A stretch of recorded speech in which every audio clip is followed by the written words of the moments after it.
She joins us now live from Mozambique. Siphephile, very good morning to you.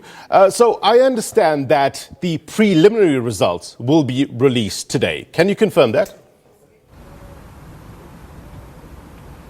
Yes, that is what the Mozambican Electoral Commission said. They said, when we called them this morning, they said they're still collecting tally sheets from districts so that they can give us what's happening so far and how far they've gone with counting. The preliminary results are out. People, when they go to where they voted, they know which party is winning, which party won where they voted. So that is sorted on the ground. Now we're moving to districts. Those are the results that we'll be getting today. The press conference is later on after lunch today, but earlier than that, which is around 10, we will be talking to the observer missions, all of them that are here. That includes the Commonwealth, SADC, European Union, the AU, which is African Union, a whole lot of them that are here to observe the election.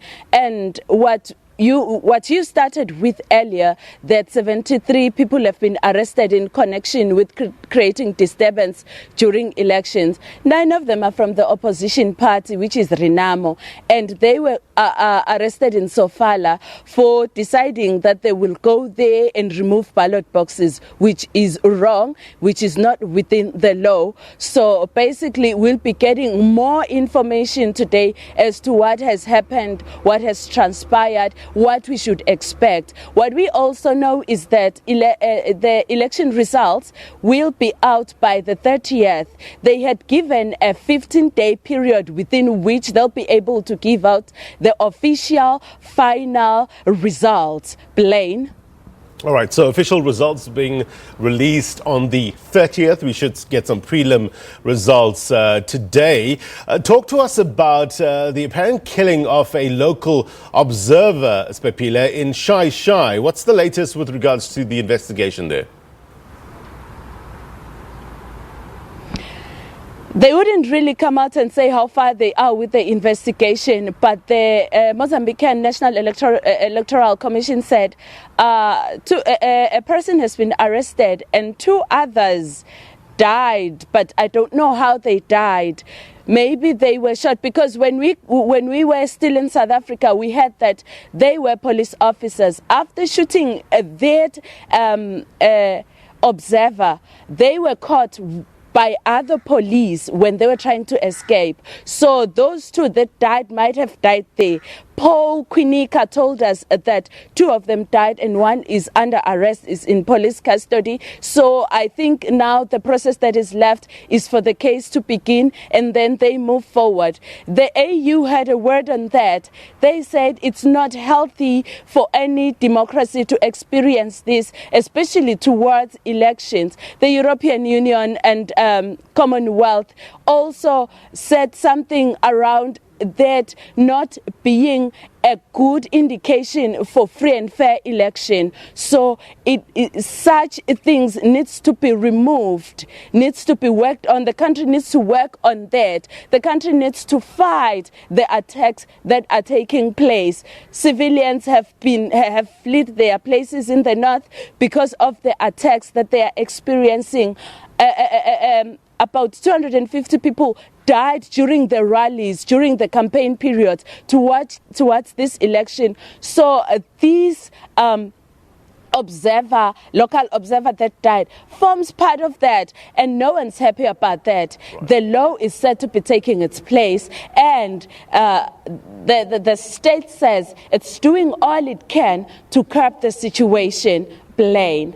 What else, Siphephile, are observers saying? Look, it's business as usual, as I understand it, in Maputo after an election that was marked by a few hiccups. Talk to us about these hiccups and what observers have observed, for lack of a better word, in general with regards to these elections. The hiccups include people just getting to a voting station and starting to make a noise, or starting to question the processes in which things are done, or maybe in some instances threatening the commission employees, the officials that are conducting the election there. Those are the hiccups. And the opposition in some instances are not happy with what's happening, and sometimes making a noise about it, saying that the election has been rigged, therefore they won't accept the results. But the observers said, especially former president of Nigeria, Mr. Goodluck, His Honorable Goodluck Jonathan, he said, no, what happened is natural during the election period. It is expected that some instances like this will take place. Them taking place don't mean that the results won't be authentic. He said it's just minor hiccups that won't affect the end result. According to his observation, and he said, and those of others that they were meeting yesterday, as that the election was well done, well prepared for. Mozambique outdid itself, according to his observation. Everything was organized to the latter. It's just here and there where there were hiccups that anyone could have experienced during such a period. All right, Siphephile, thank you very much indeed for your reporting. Siphephile Kunene live for us in Maputo. So as she was saying, prelim results likely to be released today, but the official results on the 30th of October. So they have within a period of 15 days to release those official results.